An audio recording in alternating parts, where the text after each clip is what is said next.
다들 솔직히 저희 채널 보시는 분이 부자 되고 싶잖아요. 근데 보니까 그런 거에 대해서 되게 부끄러워하는 분들은 잘 안 되더라고. 맞아요. 돈에 대해서 이중적인 태도를 가지면 절대로 부자가 될 수 없어요. 그렇죠. 그거를 깨게 된 게 사실 이 책이에요. 이 책 덕분에 아 내가 그러면 안 되는구나. 나도 이제 오늘 제가 여러분들한테 소개해드릴 책은 바로 보도 셰퍼의 돈이라는 책입니다. 돈보다 어떻게 보면은 경제적 자유로 가는 길이 더 내용을 진짜 설명을 잘한 책이 아닌가. 여러분들한테 그 경제적 자유로 가는 길에 대한 공감할 수 있는 내용들을 소개해드리고자 소개하게 됐습니다. 이제 새해인데 재테크 공부를 시작해야겠다라고 말하시는 분들 중에 한 80%가 한 두세 달 지나면 그만두시거든요. 맞아요.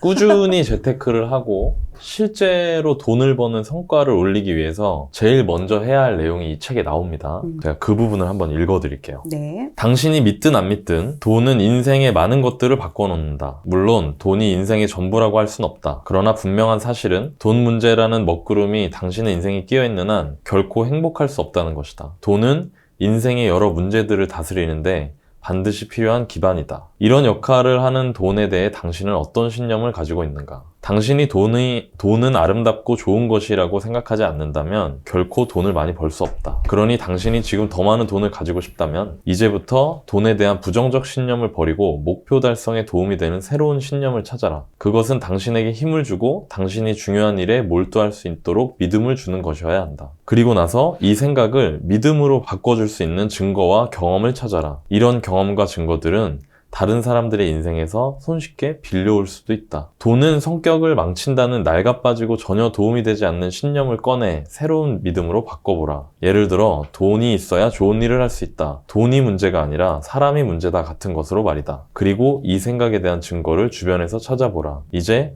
당신의 낡은 신념을 하나 골라 새로운 신념으로 바꿔보라. 저는 이 책을 처음 봤을 때 이해를 다 하지는 못했지만 충격을 받은 게 있어요. 여러 가지 면에서.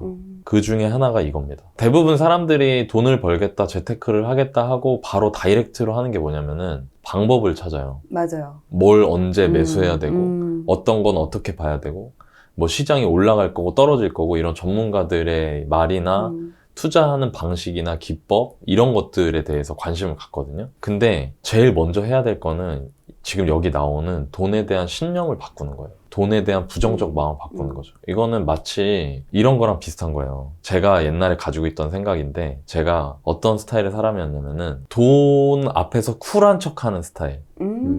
그래야 좀 있어 보이거든. 이런 거 있잖아. 저도 그랬어요. 야, 돈 많으면 뭐하냐? 좋은 동네 살면 뭐하냐? 인성이 개차반인데 이런 거 있잖아. 그리고 좋은 차 타면 뭐하냐? 이런 거 있죠. 근데 그게 어떤 걸 뜻하는 거냐면은 내가 그런 말이 신념이 되는 거예요. 나라는 자아는 내가 내뱉은 말에 맞게 행동하게끔 프로그래밍이 돼 있다는 거죠. 속마음은 그렇지 않으면서 그렇게 계속 그 생각을 버리지 않으면 계속 그거에 맞는 행동만 하게 돼 있다는 거예요. 그게 이 사람이 자기가 경제적 자유를 이루고 다른 사람들이 경제적 자유를 이루는 걸 실제로 이분이 많이 도와주셨거든요. 그 일을 하면서 처음에는 방식이나 방법을 알려주는데 왜 이 사람은 못하고 저 사람은 할까를 봤을 때 그 차이를 보고 깨달은 걸 여기다 적어 놓으신 거거든요. 그래서 저는 이거를 되게 생각이 많이 들었고 제가 어릴 적에 부자에 대한 안 좋은 인식을 많이 갖고 있었어요. 왜냐면 우리 동네가 가난한 동네였거든. 나 자란 동네가. 근데 그게 아니더라고요. 그래서 제가 그 신념을 바꿔야겠다고 마음먹게 해준 내용이 이거라서 여러분들한테 소개를 꼭 해드리고 싶었습니다. 저도 말씀하신 것처럼 저도 어렸을 때 돈? 부자에 대해서 좀 안 좋은 선입견을 가졌던 이유가 주변엔 솔직히 부자가 없으니까 부자들이 어떤 모습으로 살아가고 어떤 사람들인지를 볼 수가 없었어요. 맞아. 내 주변엔 항상 나와 비슷한 좀 가난한 사람들, 좀 어려운 사람들이 있었고 또 우리가 그 부자를 볼 수 있는 거는 TV, 드라마. 드라마에 보면 꼭 부자인 사람들 좀 안 좋게 나오고 슬리퍼 끼고 슬리퍼 신고 팔짱 끼고 2층에서 내려오면서 막 무시하고. 아줌마! 막 이러면서 막 없는 사람 무시하고 맨날 바람 피고 왜냐 엄마랑 같이 보니까 엄마가 항상 그런 말 했었거든요. 남자 돈 있으면 바람 핀다 막 이런. 근데 그렇지 않잖아요. 현실은 현실은 그렇지 맞아요. 않다는 거를 이제 지금 알지만 근데 그때 당시엔 또 부모님들도 그런 거에 그렇지. 대해서 이렇게 이야기를 하시니까 아 그렇구나 부자가 되면 저렇게 바뀌는구나 부자가 되면 저렇게 나빠질 수 있구나라는 생각이 들어서 근데 그런 생각이 들으니까 오히려 정말 바뀌는 게 없는 거예요. 실제적으로 내 주변을 봤을 때는 우리 부모님 맨날 돈 때문에 싸우더라고요. 오히려 돈이 없어서 돈 때문에 싸우는데 근데 실제적으로 제가 이제 살아보니 아 돈이 좋다고 생각해야 그걸 더 벌기 위해서 노력을 하고 또 저도 이제 조금 이제 성과를 내보니까 너무 좋은 게 많은 많아. 거예요. 너무 좋은 게 막 훨씬 많아요. 그러니까 저희도 자녀 교육에 있어서도 제가 되게 중요시하는 부분이 저는 어렸을 때 돈에 대해서 부정적인 그런 선입견을 갖는 게 좀 부모님의 그런 영향을 많이 받았기 때문에 저희 자녀한테는 내가 그런 걸 물려주면 안 되겠다라는 생각이 들어서 아이들한테도 항상 이야기를 해요. 많이. 자주. 예를 들어서 이런 거죠. 할머니가 아프셔가지고 병원에 입원을 했어. 근데 만약에 우리가 돈이 없으면 할머니를 치료를 할 수도 없고 그러면은 할머니는 댁에서 되게 힘들게 그런 아픔을 겪어가면서 우린 또 도와주지도 못하고 그런 힘든 상황이 생길 거야. 다행히 우리가 돈이 있어서 그런 걸 이제 병원에서 치료도 할 수 있는 거다. 그리고 뭐 어디를 간다거나 뭐 가족끼리 봉사활동을 가더라도 육체적으로 봉사활동 하는 것도 되게 중요하지만 그거보다 더 크게 도울 수 있는 거는 네가 돈을 많이 벌어서 그걸 여기에 시설적인 투자 이런 여러 가지 부분을 지원을 해주는 게 오히려 여기 사람들한테는 더 큰 도움이 될 수 있다. 이렇게 돈은 어떻게 쓰느냐에 따라서 정말 오히려 되게 긍정적으로 그렇죠. 더 많은 사람한테 좋은 영향을 끼칠 수 있다라고 이야기들을 이 집이 잘하시네. 정말 저 그 얘기를 공부하라는 얘기는 잘 안 해요. 듣기 싫어하니까. 근데 이런 이야기는 또 이제 사례를 가지고 우리가 일상에서 겪는 이야기를 겸해서 이야기를 해주니까 아이들도 어렸을 때부터 그런 이야기를 들었고 그러니까 그런 이야기에 대해서 너무 깨달아요. 그냥 근데 제가 돈 아껴 써야지 돈이 얼마나 귀한지 알아? 이렇게 이야기하면 잔소리 같잖아요. 근데 주변의 실생활을 같이 접목시켜서 우리 가족 이런 것과 연결시키니까 내가 돈이 있어야 내가 사랑하는 가족을 더 잘 지킬 수 있고 더 행복하게 지낼 수 있다. 이런 거를 계속 얘기해 주니까 아이들도 돈은 좋은 거야. 이제 지금 그런 거는 아이들이 알고 있어요. 코크님 네. 지난달부터 많이 굉장히 멋있어 보이는데. 멋있네요. 엄마 집사들인 것부터 시작해서 그러니까. 멋져주셨네. 그전에는 좀 준비를 안 하고 대충 왔다가 이제 코코님 얘기 듣고 난 생각났는데 제가 친구들 보니까 친구들이 잘 되는 친구랑 그러니까 잘 됐다기보다 그냥 부자가 된 친구. 저도 이제 40대 중반이니까 있잖아요. 아니면 그냥 그렇게 사는 친구를 봤을 때 그 친구들이 이제 안 된 친구들은 그런 게 있더라고. 뭐냐면 돈이 뭐 중요해? 그러니까 오히려 돈이 없는 뭐 그게 분들이 인생에서 돈이 그렇게 하니까. 중요해? 그런 얘기를 많이 하고 또 막 이제 아까 말한 것처럼 코코님처럼 뭐 내가 이런 책을 보는 것도 부끄러워가지고 막 이렇게 뭔가 커버를 씌우고 그러니까 뭐냐면 돈이 뭐 중요해? 라고 한 친구들은 결과적으로 아직도 돈 때문에 그러니까요. 내 집 마련이나 있어요. 본인이 이제 제 나이 때문에 이제 명퇴 준비도 해야 되니까 여러 가지 되게 이제 버거운 부분들이 있어. 반대로 나는 예전에 친구 중에 난 돈이 좋아. 난 부자 되고 싶어. 오히려 저보다 더.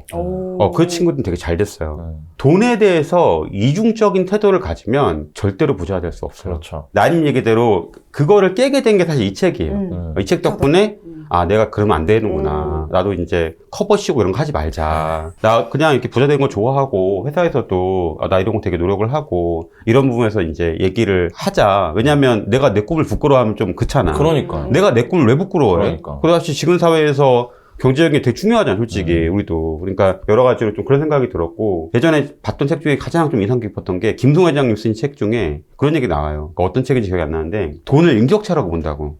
돈의 속성. 돈의 속성일 것 같아. 근데, 거기서 그러니까 느낀 게 그거를, 내가 돈을 인격체로 보고, 그 사람처럼 본다는 거야. 뭐냐면, 이게 사람이기 때문에 잘 대해주고, 내가 널 아끼고 사랑한다고 계속 얘기해주고, 또 심지어 그분 말 중에 가장 충격적인 게 뭐냐면, 내가 그래서 그 돈을, 잔돈도 떨어진 것들은 내가 죽는다는 거야. 대기업 회장님이 죽고, 또 신기한 거는 큰 돈은 또 좋은 데로 보낸다는 거야. 기부하고. 그러면은 그 돈이, 이 아저씨 되게 좋은 사람이야. 나를 되게 소중하게 대해주고, 잘해주는 사람이야.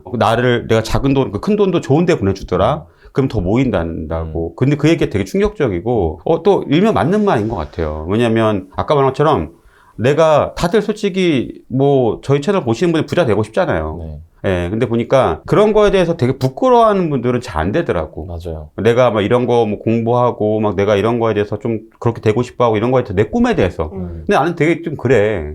왜 내 꿈을 부끄러워해? 반대로 나는 부자가 되고 싶고, 막말로 그냥 건물주가 되고 싶은 거가, 그럴 수 있잖아, 사실은. 그럴 수 있는 건데. 근데 대부분 사회에서는 속으로는 되게 부러워해. 누구 건물주라고 하게 하면은. 근데 겉으로는 아까 말한 것처럼, 야, 너 저러면 안 돼. 어렸을 때부터 어떻게 중학생들이 건물주가 꿈이고, 질타하고. 중학생들이 왜 그런 꿈 꾸겠어요? 부모 세대에서 그런 걸 부러워하고 그렇지. 자식들도 마찬가지로 그렇게 얘기하니까 그런 거지 사실은. 근데 이런 거에 대해서 너무 이중적인 태도를 보이는 게 조금 맞지 않다. 근데 생각보다 이런 분들이 많더라고. 맞아요. 저도 이제 수업 때 나의 꿈을 정하고 그걸 좀 약간 자기가 뭐 붙여놔라. PC나 핸드폰이나 자기 잘 보이는 곳에 그러면은 부끄럽다고 얘기를 해요. 아유, 저 근데 좀 그래서 아까 말한 것처럼 뭐 이렇게 책 포지에 그러면 안 보이잖아, 이런 게. 이런 게 안 보인단 말이야, 사실은. 계속 보여야지 이제 나한테 자극이 되는데. 그러니까 이게 조금 빨리 버려야 된다. 이걸 버려야지 여기서부터 부자 되는 게 시작인 거다.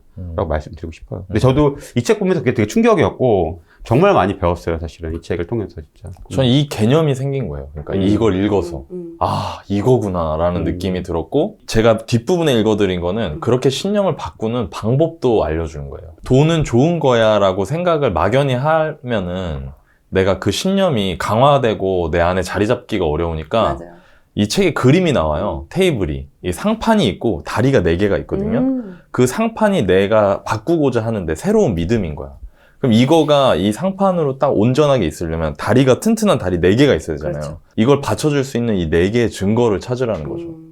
그 증거가 저는 이런 방송이라고 생각해요. 맞아. 아, 저 사람들 돈 많이 벌고 잘 됐는데, 부자 됐는데, 저게 나쁘지 않다고 말하네.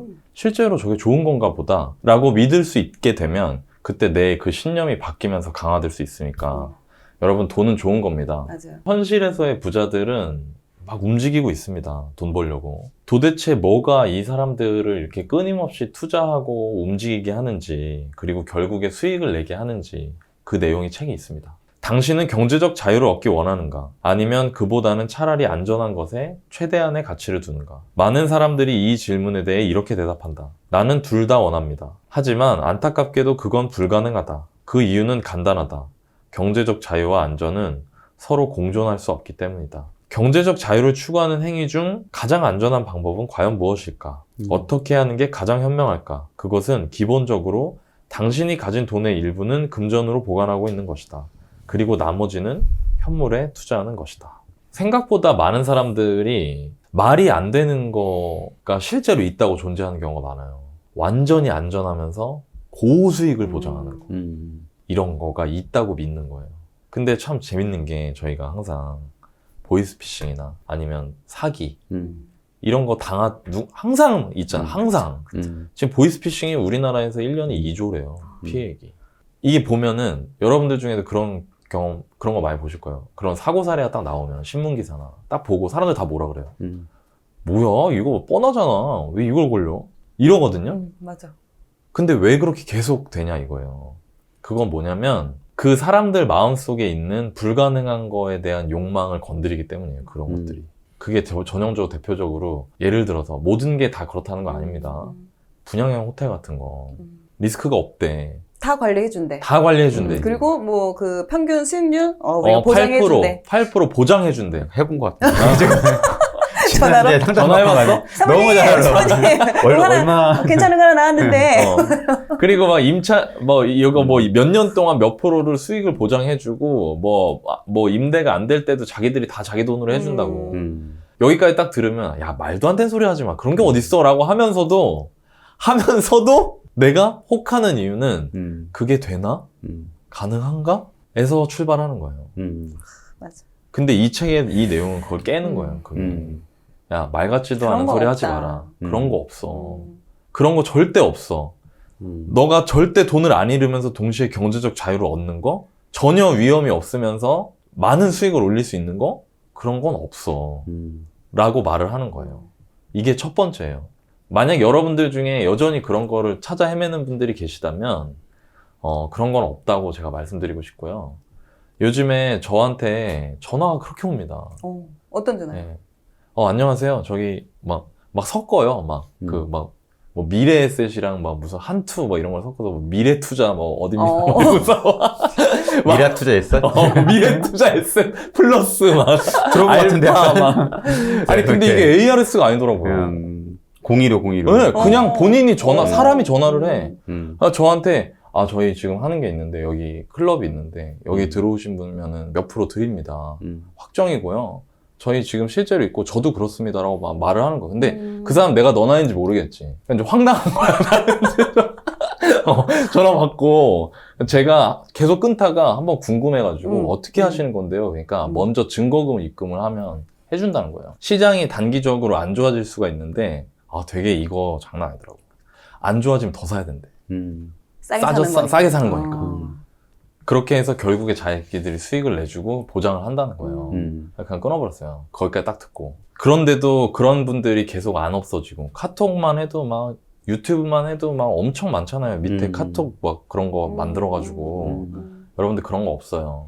네, 그런 거 없고요. 여러분들이 노력하지 않으면 돈 못 벌어요. 그 얘기를 해드리고 싶었어요. 그리고 두 번째가 방법에 대한 얘기인데 여기서 이분이 얘기하는 게 그러면 경제적 안정, 경제적 자유를 추구하는 여러 가지 투자 방법 중에 상대적으로 안전한 건 뭘까가 나와요. 여기에. 그게 뭐냐면 일정 부분의 현금을 보유하고 있는 거예요. 그 얘기가 여기 나오거든요. 이거 너무너무 공감되고요. 진짜 특히 지금 같은 시기에는 지금처럼 자산이 어느 정도 기간 동안 꾸준히 올라온 상황에는 여러분들께서 반드시 현금을 어느 정도 들고 계시는 거를 추천을 해드리고 싶다. 그 돈 빼놓고 그 안에서 공격적으로 투자를 하시더라도 그거를 좀 말씀을 드리고 싶어서 이 내용을 소개를 해드렸습니다. 저도 처음에 투자하기 전에는 되게 안정을 추구하는 사람이었죠. 왜냐면 주변도 다 이제 그러니까. 그렇게 뭐 이렇게 자산에 돈을 굴린다 이게 아니라 무조건 돈을 벌면 은행에 이제 맡긴다. 이걸 이제 당연히 어렸을 때부터 그렇게 이제 교육을 받아왔고 내 주변 분들도 부모님들도 다 그렇게 해왔으니까. 근데 그러면 그렇게 안정적으로 하셔가지고 결과를 내셨냐? 그건 아니거든요. 여전히 경제적으로 어려움을 겪고 있다는 거는 그러면은 뭔가 이게 방법이 잘못되지 않았을까? 뭔가 그 과정이 틀린 게 아닐까? 이런 생각이 들면서 그러면 좀 다른 방법을 찾아봐야 되겠다. 그래서 이제 그런 방법을 찾기 위해서 책을 봤던 거고 그러면서 이제 이 돈을 내가 좀 리스크를 감당하더라도 좀 약간 적극적인 투자를 할 필요가 있다. 물론 그 리스크를 줄이기 위해서는 충분한 공부가 필요한 거고 그게 어느 정도 됐을 때는 투자로 이렇게 성과를 낼 수 있는 방법이 분명히 있는 것 같다라는 생각이 들어서 이제 그렇게 진행을 해왔던 것 같아요. 끝난 거예요? 제가 말하다가 갑자기 준비 안 했는데 준비하다가 안 보였어요. 잠깐만 안 보였어요. 그러니까 제가 저를 돌이켜 보니까 제가 주식이랑 펀드 같은 거를 이제 막 관심이 있어가지고 투자를 했었잖아요. 근데 그때는 공부를 안 했어요. 얘기만 듣고 누가 뭘 했다더라 이런 얘기만 듣고 이렇구나. 주식 펀드 해가지고는 날렸죠. 그런 또 특히나 주식과 관련돼서 그런 고급 정보는 나한테 안 오는데 막 너만 알아 막 이런 그런 정보에 휩쓸려가지고 나만 알고 있어. 야 패턴이 똑같구나. 광주까지 가는데 얼마나 걸렸겠어 그게. 너만 알아. 옛날에. 진짜 저 너만 알아 그러길래 그래? 그래갖고 정말 혼자 옆에 사람한테 얘기도 안 하고 그랬더니 확실히 다 안 좋았어요 결과가. 그러니까 이게 진짜 내 돈을 알아서 누가 벌어주는 건 아니구나. 그렇게 좋으면 자기가 했을 것이고 그래도 좋으면은 자기 가족한테 소개시켜줬지 생판 알지도 못하는 나한테 이런 게 맞겠어? 라는 생각을 했었고 그러면서 좀 바뀌게 된 것 같아요. 그러니까 사실 코끼님 얘기한 것 중에 나만 돈 맡기면 안 돼. 맞아요. 대부분 저도 이제 이런 얘기를 은연중에 많이 들어요. 뭐 어느 이렇게 뭐 저자 누군가한테 돈을 맡겼는데 그렇게 했다. 돈 절대 맡기지 마세요. 저 포함해서. 그러니까 자기 돈은 자기가 굴리는 거예요. 제가 이제 수강생분들 보면서 잘 안 되시는 분들 보면은 그러니까 부자를 꿈꾸는데 잘 안 되는 분들 보면은 이제 이게 안 되더라고. 뭐냐면 내가 현재도 잘 지켜가고 싶으면서 그러니까 내가 안전도 추구하면서 맞아요. 뭔가 내가 또 자유를 갈망하는 거 이 두 개는 공존할 수 없거든요. 그러니까 예를 들어 이런 거 똑같은 거예요. 그러니까 뭐냐면 뭐 맛있으면 0칼로리? 그런 게 어딨어. 야, 치킨 먹었는데, 치킨을 한 마리 먹었는데 맛있으면 0칼로리가 말이 되냐, 그게? 몸무게 늘어났고 있는지. 그게 말도 안 되는 거지. 근데 사실, 그런 것들 사람들, 아까 나님이가 저런 사람들 그런 거를. 마케팅. 맞는데, 좋아해. 또, 막 꿈꿔. 그렇죠. 꿈꿔. 맨날 먹고 싶어. 나도, 이거 왜 이렇게 터지냐, 얼마나 이거? 직원들이 피자 먹으면서 맛있으면 0칼로리래. 야, 그런 게 어딨냐, 진짜. 그 마음적인 마음은 이해하지만, 그럴 수 없거든. 변화된 미래를 꿈꾸면, 바뀌어야지. 맞아요. 내가 과거가 마음에 들었으면, 바뀌어야 되고, 사람들한테 되게 해주고 싶은 말이 뭐냐면, 내가 지금 현재에 있는 곳에서 경제적 자유가 하고 싶다. 그럼 여기는 메커니즘이 있어요. 일단은. 4단계가 있어. 경제적 자유 단계 4단계 사이에 거쳐야 할 단계가 있어요. 그게 이거 이상하네. 그러니까 두 번째 단계는 첫 번째가 단계지 지금 현재. 그러니까 사람들 그 지경이라는 게 지경은 자기가 삶의 바운더리. 그게 또 넓은 사람도 있고 나처럼 이제 내성적으로 좁은 사람도 있어. 근데 이제 이게 중요한 게 근데 경제적 자유 단계라면은 이 지경을 넓혀야 되는데 넓혀가면서 반드시 거쳐야 하는 단계가 위험의 단계야. 그렇죠. 위험. 그렇죠. 내가 잘 안 해본 것들. 그러나 부자들은 반드시 했던 과정들 내가 가야 돼. 그리고 물론 이 위험 단계에서 망하는 사람 되게 많아요. 특히 아까 말한 것처럼 뭐 사기당하고 내가 뭔가 이렇게 하고 이렇게 했다가 하고. 근데 이제 여기서 내가 안정 단계에서 일단 나와서 위험 단계를 거치고 그리고 이 위험 단계를 내가 잘 리스크 해지하는 능력을 갖게 되면 시간이 지나면 경제적 자유 단계로 가요. 이게 정말 똑같은 메커니즘이야. 근데 많은 사람들이 안정 단계에서 자유 단계로 뭔가 이렇게 던져봐. 이렇게 뭔가 이렇게 비트코인 던져보고 막 이런 호텔 던져보고 오피스 던져보고 막 이렇게 하거든. 근데 그러면 내가 이제 무지한 상태에서 이렇게 하다 보면은 보통 이제 많이 그렇죠. 한방 훅 가요. 그런 부분이 많거든. 근데 그런 부분들이 또 이제 내가 잘 모르면서 돈을 벌고 싶은 그런 공짜 마인드 그런 마음 가지면 네. 사실 되게 어렵고 투자에서 되게 중요한 게 메타인지거든요. 내가 잘 모르면 하면 안 돼요. 특히 내가 잘 모르는 사람이 더더욱이나. 그러니까 뭐 어쨌든 뭐 어느 누구든 뭐 너바나든 너나이든 코코드리님이든 뭐 세상에 누구든 내 돈 불려줄게. 내가 그러니까 돈을 주면 불려줄게 이런 거는 거의 없어요. 거의 사실. 네, 그러기 되게 쉽지 않아 사실은. 그리고 그러면 그렇게 하면 보통 대부분 사람 사기꾼이야. 그러니까 그렇게 하시면 안 돼요. 돈은 자기가 불리는 걸 기본으로 하셔야 돼요. 이게 정말 중요합니다. 그리고 내가 경제적 잘 가고 싶다면 안전해서 위험지대로 가고 그 위험한 부분에서 리스크 해지를 할 줄 아는 실력을 갖고 그리고 시간이 지나면 경제적 자유로 간다. 요 프로세스를 반드시 지켜야 된다라고 말씀드리고 싶어요. 특히 내가 경제적으로 더 어려움을 겪게 되면은 그런 것들에 더 흔들리는 것 같아요. 그렇죠. 내가 만약에 돈으로 힘들어하는 상황인데 누가 막 대출을 막 해준대. 아니면 어떻게 돈을 막 불려준대. 그러면 그게 아닌 거 알면서도 왠지 그래도 거기에 희망을 걸게 되는? 왜냐면 지금 나한테는 지금 희망이 없으니까 뭐라도 이렇게 지푸라기라도 잡고 싶은 심정에 악수를 두는 경우가 오히려 금전적으로 경제적으로 좀 어려운 분들이 그런 데에 더 빠지는데 더 있지 않나라는 생각이 좀 드는 것 같아요. 잘 보잖아요. 우리 주변에서. 그러면은 30대 예를 들어서 결혼해가지고 이제 가정을 꾸리잖아요. 그리고 맞벌이잖아요. 그러면 뭘 해볼 돈이 있어요. 단돈 2천만 원, 3천만 원이라도 대부분. 근데 사기를 젊을 때, 20대 때 이럴 때 막 전세 사기 이런 거 당하잖아. 그러면은 진짜 너무 힘든 거야. 그게. 이게 아까 너반이 말씀하셨던 것 같이 단계가 있는데 저는 이걸 더 세분화하면은 아무것도 모르는 단계. 내가 할 수 있는 게 무지성 투자밖에 없는 단계. 그 다음에 사기 안 당할 정도로 배우는 단계. 그 다음에 돈을 안 잃으면서 투자할 수 있을 만한 단계. 그 다음에 안 잃으면서 같은 돈을 써서 더 많이 벌 수 있는 거를 투자할 수 있는 단계까지가 일반적으로 현실 속의 실전 투자자들이 가는 경로거든요. 이거는 투자자밖에 몰라요. 이거는 진짜. 전문가는 몰라. 투자자만 알아. 그러니까 여러분들이 한 방에 이 끝 단계로 가려고 하시다가 요 스킵하면 사기 당한다는 거죠.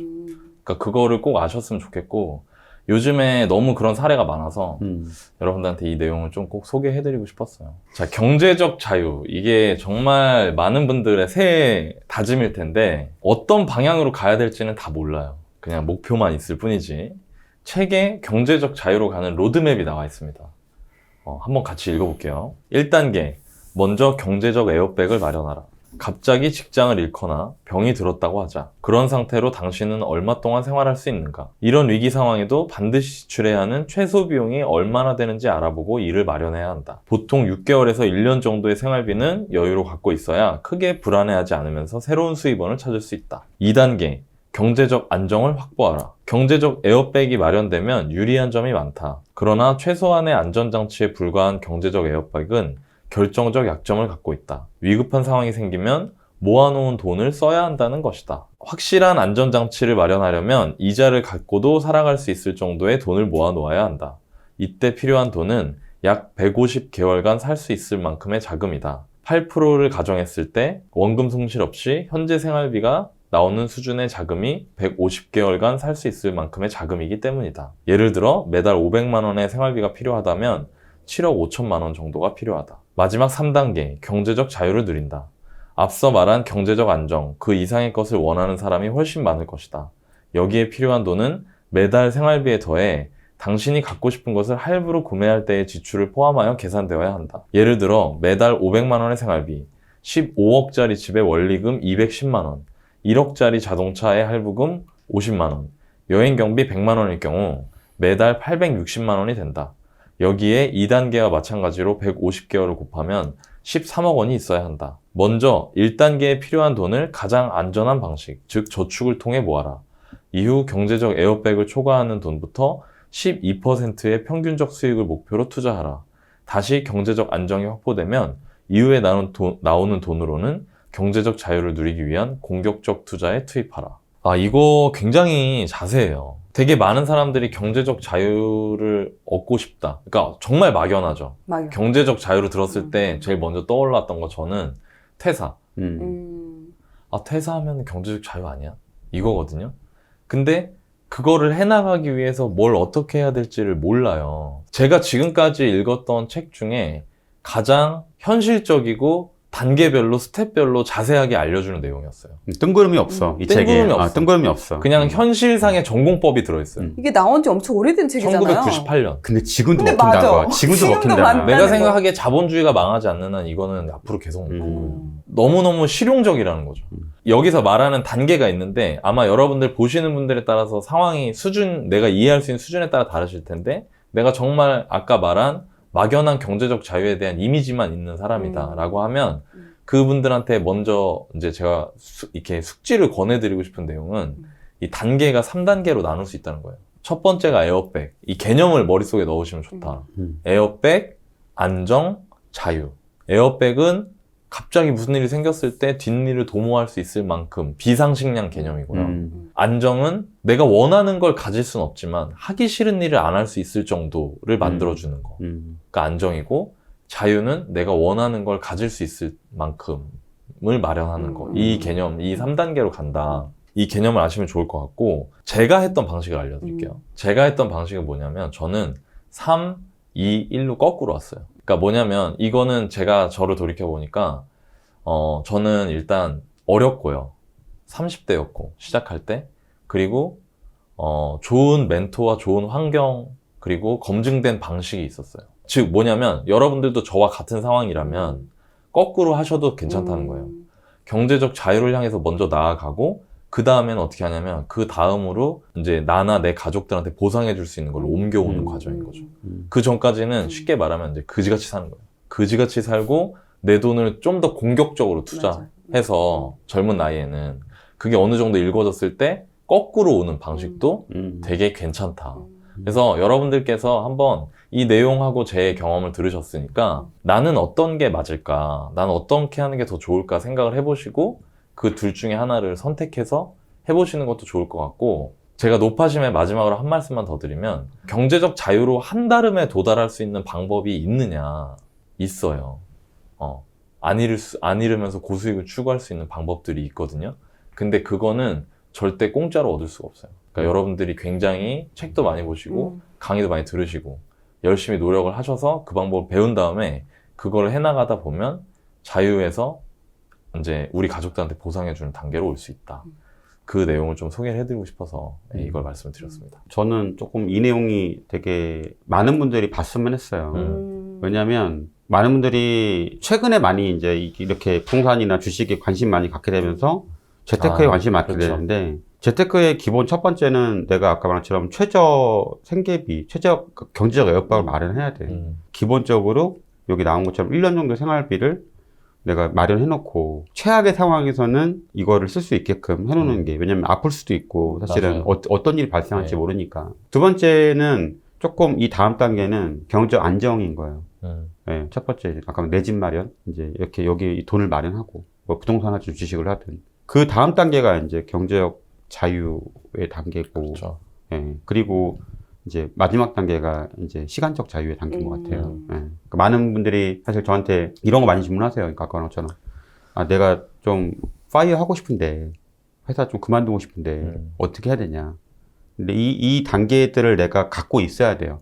그러려면 그 전에 내가 뭔가 그동안 너무 일만 열심히 해서 이제는 좀 뭔가 이렇게 그렇게 보내고 싶은데 어떻게 해야 되냐. 아까 말한 것처럼 최소생계비는 당연히 있어야 되고 경제력백은 그다음에 안정적인 거, 내 집이나 이런 건 있어야 되고 그다음에 이제 마지막으로 아까 말한 경제적 어느 정도 여유, 내가 15년 이상 생각할 수 있는 그런 부분 되게 중요하다라고 말씀드리고 싶어요. 이게 방식의 차이가 책에 나오는 1, 2, 3단계는 어떤 개념이냐면 쉽게 생각하면 1년치 생활비를 목표로 일단 모으고 그게 넘어가면 이걸로 굴리고 돈 먼저 그 다음 자산 배치 이거거든요. 돈을 자산으로 보내는. 근데 적극적 투자자들은 특히 나이가 아직 어리고 내가 시간적으로 투입할 수 있는 양이 있으신 분들은 돈을 모으고 그 다음에 돈이 어느 정도 차오른 다음에 보내는 게 아니라 모일 때마다 보내는 거예요. 그 다음에 어떻게 하냐면 나중에 거기 자산에서 돈을 빼오는 거죠. 그리고 보상하는 단계.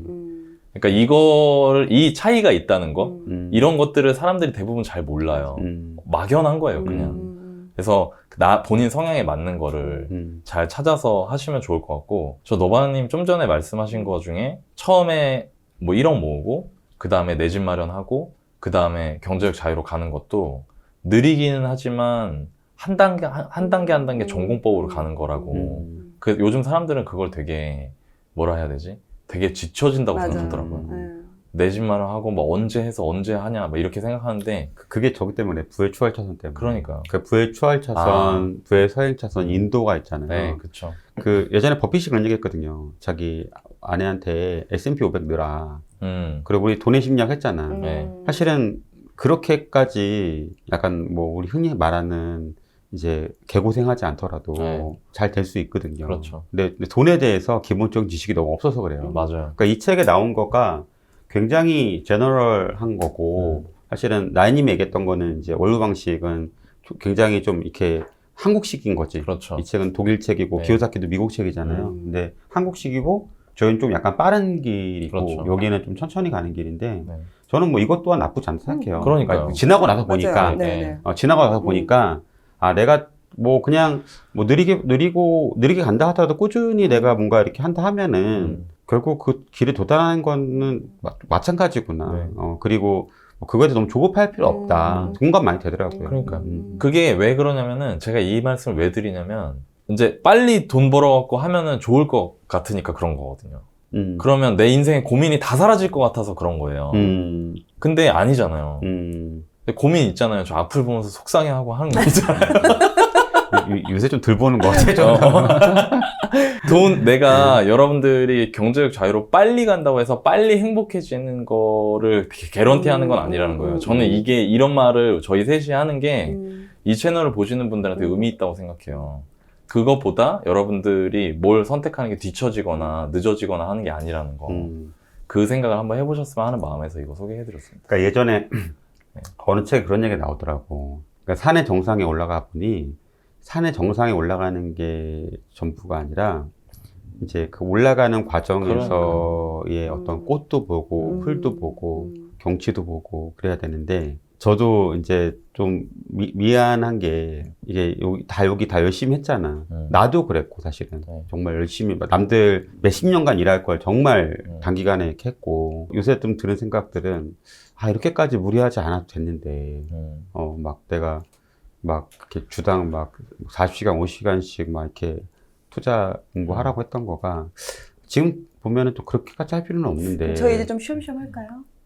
아니, 사실은 코크님 시점 되면은 그게 맞는 원래는 거예요. 시험 해야 되는 그게 거야. 맞는 거야, 오히려. 그러니까 아까 내가 처음 사실은 내가 늘 얘기하지만 10억, 30억, 100억 그 이상 갈 때는 다 단계가 달라요. 단계 다른데 여기서는 사실 밸런스가 되게 중요한 거예요. 사실은 이 시기에는. 그리고 내가 큰 틀, 이런 책을 보면서 큰 틀과 구도를 잘 잡으면 밸런스를 잘 잡으면서도 충분히 부자가 될 수 있어요. 그러니까 노후 걱정 안 하고 살 수 있어요, 사실은. 뭐 부자라기보다는. 그러니까 그런 사람들의 의미가 있어요. 의미가 있는데 다들 이렇게 열심히 하는 모습 볼 때 저도 마음이 좀 짠할 때가 있더라고. 아까 그런 후기들 보면은 희한하게 맞아. 잘 됐다는 걸 보면은 10억 달성이나 이런 거 보면은 안도가 돼. 맞아. 그리고 그 친구들은 그냥 걔 되는데 가끔 보면은 이제 경험담 중에 막 되게 짠한 거 있잖아. 힘든 맞아요. 그런 경험들. 특히 그런 부분 보면은 되게 마음이 아프고 포기할까봐 조마조마하고 이렇게 되더라고요. 이거 원래 제가 준비했던 건 아닌데 갑자기 얘기 나누다 드는 생각이 돈 번 사람들 있잖아요. 돈 번 사람들이 어떻게 변해가나를 제가 보니까 음. 그 열심이라는 개념 있죠. 코크님. 음. 그 열심이라는 개념이 요령을 모를 때는 초보 때는 그냥 열심히 해야 돼. 왜냐면 그때는 사실 통찰의 개념이 아니라 기술의 개념이거든. 기술을 익히는 거라. 기술자 되는 거니까 열심히 하면 빨리 늘어. 근데 시간이 어느 정도 지나고 돈이 내가 어느 정도 돈을 벌잖아요. 그 다음부터 열심의 개념이 욕심으로 바뀌어요. 내가 보니까. 그게 더 위험한 거야. 그래서 내가 어느 정도 돈을 벌고 여기서 아, 내 이렇게 하면 되겠구나. 투자에 대해서 어느 정도 이해를 했잖아요. 이 상태에서 계속 열심히 하잖아요. 그러면 그거가 정말 고수가 아니면 그 사람이 자기 욕심으로 바뀌는 거예요. 그래서 어떻게 되냐면 더 위험해져. 그래서 저는 그런 생각이 들더라고요. 여기 저희 채널 보시는 분들 중에 투자로 돈을 버신 분들도 또 계시니까 여전히 열심히 하는 게 어떻게 보면은 저는 그렇거든요. 버핏이나 이런 사람들 보면서 너바님도 마찬가지고 오래 한 사람들이 부자가 돼. 결국에. 그러면 항상 어떻게 하는 게 오래 하는지를 기준으로 내 행동을 결정하면 되더라고요. 어떻게 하는 게 오래 할 수 있지? 초보 때는 열심히 해야 오래 할 수 있어. 왜냐면 내가 아무것도 모르니까. 근데 어느 정도 시간이 지나면 주변 상황들을 챙겨가면서 해야 오래 붙어 있을 수 있어요, 여기. 왜냐면 어느 시점 이후부터는 시간 문제가 되니까. 굴러가면. 스노우볼 이펙트 아시죠? 그때부터는 시간 문제가 되니까. 근데 나는 아직 요만한 눈덩이고 가만히 냅두면 서서히 커질 수 있는데 이거를 당장 이렇게 만들고 싶어서 그 눈뭉치가 깨지는 거예요. 이 얘기를 갑자기 해드리고 싶네. 예. 라인 얘기가 되게 중요한 얘기인데 저거를 이해하기 되게 쉽지 않아. 그렇지. 예. 근데 어느 정도 되신 분들은 꼭 이 생각을 한번 해보시는 것도 괜찮을 것 같아요. 왜냐면 지금 막 무리해서 하시다가 버셨던 거 다 날리실 수도 있으니까. 예. 여러분 주변에 이런 습관을 가진 분들이 계시면 친하게 지내시는 게 좋습니다. 예. 왜냐면 그분들은 본인이 부자가 될 뿐 아니라 주변까지 부자로 채워나갈 분들이기 때문입니다. 이 내용 한번 읽어보시죠. 기적을 불러일으키기 위해 꼭 해야 하는 것 4가지가 있는데 나는 이것을 끊임없이 배우고 성장하기 위한 4종 경기라고 부른다. 제1경기는 책 읽기이다. 다른 사람이 수년 동안 경험하고 연구한 정수를 단 몇 시간 안에 읽을 수 있다는 건 정말 대단한 행운이다. 우리는 모든 실수를 더 이상 몸소 되풀이할 필요가 없다. 물론 그것을 찾는 것은 우리 몫이다. 제2경기는 자기만의 성공일지 쓰기이다. 우리 뇌는 우리가 저지른 실수와 실패를 성공보다 10배 정도는 더 쉽게 오래 기억한다. 우리는 거기에 대항해 최소한 자기 자신에 대해서만이라도 긍정적으로 보려고 하는 것이 중요하다. 성공일지 쓰기는 가장 효과적으로 자신감을 갖는 방법이다. 제3경기는 세미나 참석하기이다. 우리는 세미나를 통해 생각이 비슷한 여러 사람과 함께 있을 수 있기 때문에 인생에 도움이 되는 배움에 더 집중할 수 있다. 제4경기는 모범 찾기이다. 어떤 책이나 공부도 우리 자아 형성에 우리 주변 사람들만큼 직접적이고 강한 영향을 주지는 못한다. 주변에 자신보다 더 나은 사람들이 많으면 우리는 발전한다. 제 주변에 돈벼락 맞은 사람들 중에 이렇게 4개 안 한 사람이 없어요. 저는 이 중에 제일 공감 가는 게 뭐냐면 제2경기 자기만의 성공일지 쓰기. 뭐 다른 것도 다 좋은데 저는 이게 제가 가장 최근에 경험했던 거기도 하고 제가 방송을 시작한 지 이제 딱 1년 정도 됐거든요. 네. 본격적으로 방송을 시작한 지. 근데 제가 처음 방송을 하고 나서 되게 의기소침했었어요. 아니 뭘 어떻게 해야 될지 모르겠는 안 하던 걸 거야. 하려니까. 그러니까 저는 뭘 어떻게 해야 될지를 알면은 그거를 해나가는 거는 자신 있는데 이게 당최 뭘 어떻게 해야 될지 모르겠고 너무 부끄럽기도 하고 막 울렁증 생기고 그럴 정도로. 근데 초반에 제가 그래도 처음에 시작한 거는 저희 채널에서 오냐오냐 해주는 분들한테 했어요. 오구오구 해주는 분들한테 저희 이제 팟캐스트 유튜브 오픈한 직후였죠. 그때가. 근데 이제 제가 타 채널에 나가가지고 방송을 했는데 첫 방송을 했는데 악플이 엄청 달리더라고요. 우리에서는 못 겪었던 반응을. 근데 내가 그거 준비가 안 됐다고 내가 느꼈던 게 그 방송에 대한 준비뿐만 아니라 내가 여기 임하는 마음가짐이 아직 준비가 안 됐다고 느꼈던 게 진짜 정신 바짝 차려야겠다고 느꼈던 게 내가 그걸 보면서 마인드 컨트롤이 안 돼.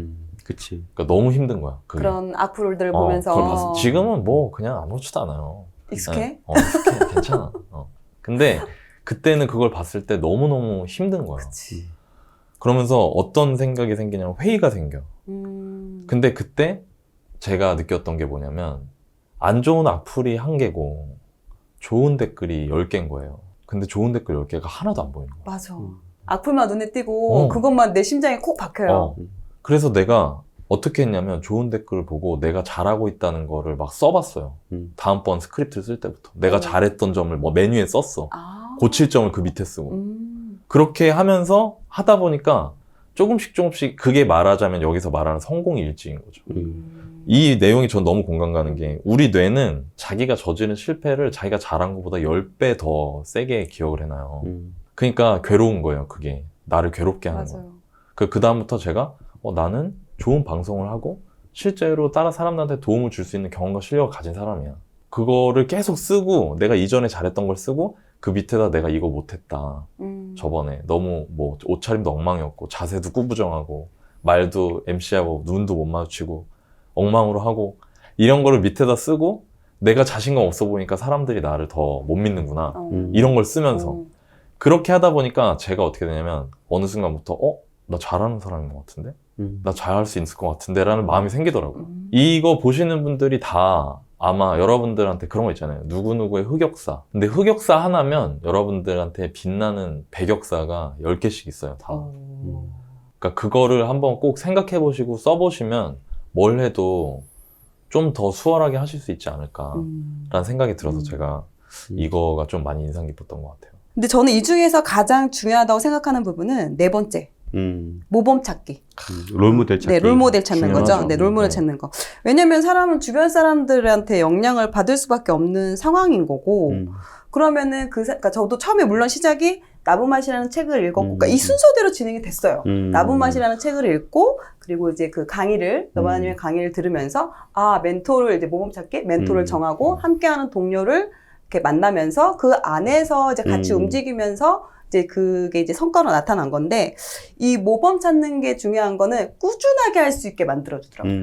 왜냐면 사람은 지치잖아요. 우리가 그 전에 계속 마음을 먹었음에도 불구하고 성과를 내지 못한 여러 가지, 다이어트나 여러 가지 부분들이 중간에 포기한 게 함께하는 사람이 없었고, 그리고 그거를 이끌어주고 약간의 방향을 제시해주는 그런 사람들을 만나지 못했기 때문에, 혼자서 해내야 했기 때문에 중간에 슬럼프가 오면 그냥 돌아서고, 이건 내 길이 아닌가 봐 하고 돌아서고, 그거를 잡아주고, 아니야, 너 지금 더 할 수 있어. 아니야, 지금 여기 원래 지금 이 상황 지금 힘든 거 맞아.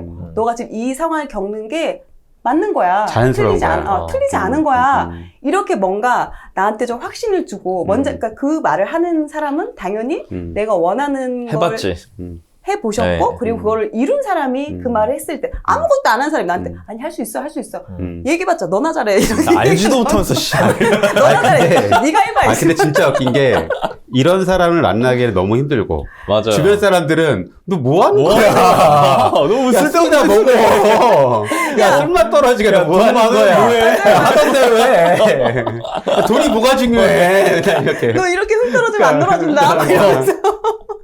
너 돈이 중요해, 친구가 중요해. 이런 얘기 하면서 했나. 의리 따지고. 그러니까 안 되더라고요. 그래서, 그럼 내가 그런 목표가 있으면 그런 목표를 함께 할 수 있는 그런 커뮤니티가 상당히 중요하구나. 그런 걸 이제 주변을 채워가는 게 중요하고. 근데 이렇게 주변에 그런 사람이 있으면 좋잖아요. 그렇죠. 근데 솔직히 대부분 없죠. 그렇게 막 그렇게 나를 이끌어주고 막 이렇게 좋은 으쌰으쌰 해주는 그런 환경에 대체적으로 없으니까 이런 환경을 찾기 위해서는 일단은 첫 번째, 책을 먼저 읽고 그러면서 책을 통해서 내가 함께 하고 싶은 그런 멘토를 이제 정하고 그러면서 그 사람을 직접 만나는 그런 행동을 해가는 게 이게 좀 순서적으로는 좀 필요하다라는 생각이 들었던 것 같아요.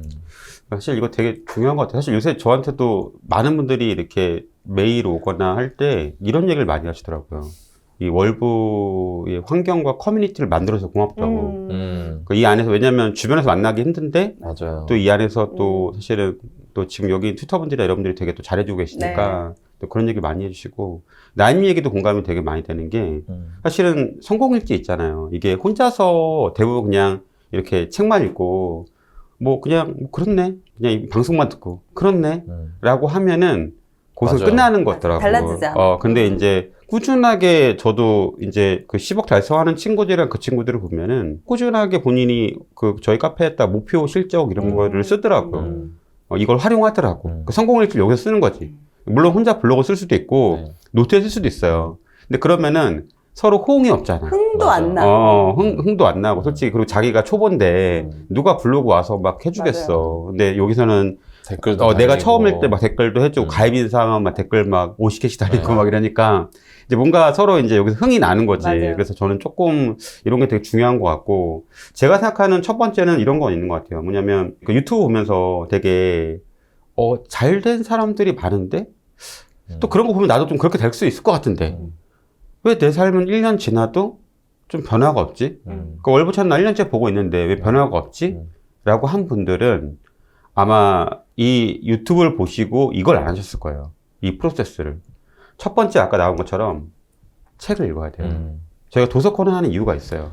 이 좋은 책을 읽고 내 스스로 마인드나 어떤 여러 가지 사실은 좀 기초 지식을 쌓아야 돼요. 투자에 대한 경제에 대한 기초 지식을 쌓는 게 되게 중요하고 두 번째로 이제 아까 말했지만 자기만의 어떤 그렇게 성공하는 커뮤니티에 가서 내가 조금 더 이제 뭔가 계속해서 성공의 일지를 해봐야죠. 목실감 시간을 되게 많이 쓰시더라고요 지금. 목표 실적, 감사일기 감사일기. 매일매일 쓰는 거죠. 그리고 이제 가계부도 쓰시고 시간가계부도 쓰시고 이렇게 많이 하시더라고요. 그렇게 하시고 세 번째 세미나 참석하시고 네 번째 그 안에서 롤모델을 만드시는 게 되게 중요해요. 왜냐하면 아까 말한 것처럼 주변에서 성공한 사람 찾기 되게 어렵잖아요. 롤모델이 찾게 되면 그 한마디가 되게 좀 귀중하거든요. 그렇죠. 내가 맞아요. 사람들은 다 A한 B안에 대해서 생각을 하고 있어. A가 맞을까 B가 맞을까 생각을 하고 있는데 거기서 이제 사실 튜터나 멘토들은 이거 B가 맞아. 내가 해봤는데 이게 B가 맞더라 라고 한마디 해주면은 그러니까 사실 대부분 그런 게 있어요. 내가 뭔가 우왕좌왕할 때가 있거든요. 맞아요. 이것도 하고 싶고 저것도 하고 뭐가 맞지? 라고 할 때 또 이렇게 딱 해주면은 쭉 갈 수가 있으니까 네, 마음 편하게. 그게 되게 도움 되거든요. 그래서 이걸 하시면은 도움이 되지 않을까라고 생각이 들었어요. 저는 그때 커뮤니티에서도 활동을 좀 잘해야 되는 부분이 있는 게 너바나님이 제 글에 댓글을 달아주셨어요. 그래요? 네, 그래요? 내가 왜 그랬지? 아유, 내가 그랬으면 진짜. 달아불었어요. 달아불었어. 이미 그때 달아불었어. 내가, 아유. 그때 막, 네, 코크님, 제가 그러니까 되게 힘들다고. 제가 맞아요. 지방에서 이렇게 다니는 거 너무 힘들어서, 힘들지. 좀 잘 하기 어렵다. 이런, 그러니까 투정 아닌? 투정을 그런 강의 후기에 그렇게 썼던 것 같아요, 열반. 그랬더니, 너만 이렇게 댓글로, 지금 너무 잘하고 계시다. 그러니까 그게 되게 위로가 되는 거예요. 그렇게 길지 않은 그 멘트인데, 그게 너무 위로가 돼서, 그래? 그래서 제가 그걸 캡처를 해가지고, 핸드폰으로 계속 그거를 배경화면으로 계속 가지고 다녔었어요. 왜냐면 내가 힘들 때, 그 멘트가 너무 힘이 되는 거예요. 나 잘하고 있대. 나 지금 잘하고 있대. 조금만 더 하면 된대. 너바나님도 처음에 힘들었대. 이게 계속 그 자극이 되고 동기부여가 되면서, 그러니까 그래서 그런 것들이 있었기 때문에 꾸준하게 지금까지 해올 수 있지 않았을까. 근데 생각이 들어요. 초심을 많이 잃었네. 글접에서 막. 어떻게 틈만 보면 머리 검은 짓은. 머리 검은 짓은. 그러니까. 근데 사실 그때 그게 내가 예전에 막 목포에 6개월 동안 왔다 갔다 했잖아. 네, 맞아요. 그러니까 코님은 또 그렇죠. 애엄마인데 네, 어풍맘인데 네, 네. 얼마나 힘들겠어 사실은. 그게 되게 마음이 그때는 되게 좀 막 소콜님이라도 막 그랬거든. 막 되게 고생 진짜 많이 한다고. 힘들겠다. 왜냐면 우리도 같이 이렇게 막 해줬으니까 네. 힘든 거 아니까 사실은. 그 댓글 하나가 그래도 또 우리 월급쟁이 부자들 명 MC 한 명을 또 만들었네요. 그렇죠. 그러니까 저도 그런 게 있어서 저도 이제 어떤 분이 이렇게 힘들다, 그러니까 좋은 글에는 제가 댓글을 잘 안 다는데 맞아. 제가 오늘 포기하려고 했어요. 뭐 이런 게 감사일기 맞아. 같은 희한하게 꼭 이렇게 됐더라. 감사일기 같은, 그러니까 감사일기는 아니야. 근데 이제 본인의 목표 실적하면서 오늘 내가 어떤 일 때문에 힘들었어요. 막 이런 글을 보면 괜히 막 마음이 맞아. 짠해가지고 그만할까봐 댓글을, 그러니까 길게는 안 달아도 화이팅입니다라고 딱 댓글 달면 그걸로 또 엄청 좋아하시더라고요. 이건 아니지 않니? 이거는 맞아, 내가 그런 사람이니까. 야, 파이팅이다. 진짜 뭐야. 야, 나도 마음을 잡아서 할 수 있다고 하는데. 그러니까 한 명한테 길게 쓰는 것보다 한 6명한테 6명한테 동기를 주기 위해서. 그 사람도 이게 뭐야? 그러면서 근데 엄청 좋아했어. 그랬어? 엄청 좋아했어. 이거 보시는 분들도 힘내셨으면 좋겠어요, 진짜.